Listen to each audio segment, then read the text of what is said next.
everyone. My name is Daniel Grayson Salonga from Grade 6 Honesty. We have an exciting topic for today. It is all about sequence. In this lesson, I am going to teach you some easy way in formulating the rule for finding the nth term rule using simple strategies. So let's start. Sequence is a set of numbers written in a special order by the application of a definite rule. Each number in the sentence is called term. Let's look at this example. 2, 4, 6, 8, blank, blank, blank. Remember, n is the relative position of the term. Let's put an n here. This is the first term. This is the second term. This is the third term. This is the fourth term. This is the fifth term. This is the sixth term. And this is the seventh term. And so on and so far. As we can see, they added 2 to it to be 4.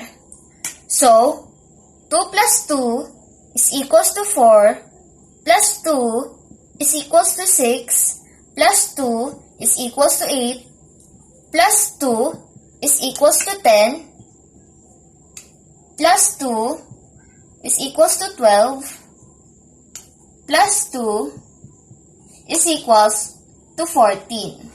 As we can see in this pattern, they added 2 to each number to get the answer. But what if the 100th term is asked? It will be very hard to add 2 to each number to get the 100th term. So, the nth term will make it easier. So, let's find out what is our nth term rule. So, as we can see on this sequence, they added 2 to each number. So, we copy the 2 times n. So, let's try this on the first term. So, 2 times the first term is equals to 2. Our answer is the same as our first term. So, it means our rule is correct. Let's try it on the seventh term. So, 2 times the seventh term is equals to 14. Our answer is the same as the seventh term. So, it means our rule is correct. Let's try it on the 100th term. So, 2 times 100 equals 200. The nth term rule made our answer easier. Let's have another example. In this sequence is 10, 15, 20, and 25. So they added 5 to make it 15. Plus 5 is equal to 20. Plus 5 is equal to 25. Plus 5 is equal to 30. Plus 5 is equal to 35. Plus 5 is equal to 40.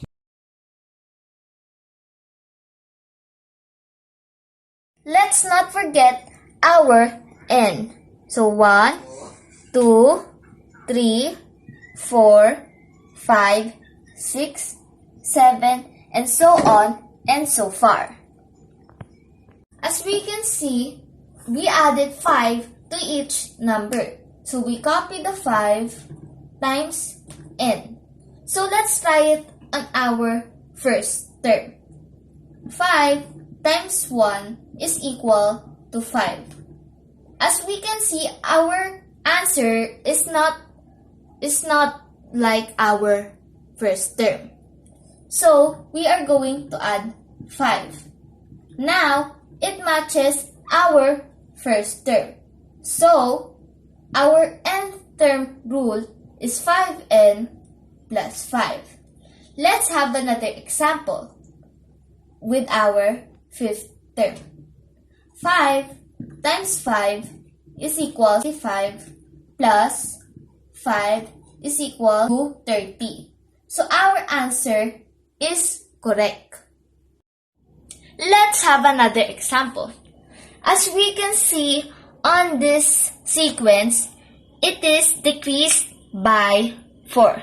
So 20 minus 4 is 16, minus 4 is 12, minus 4 is 8, minus 4 is 4, minus 4 is 0, minus 4 is negative 4.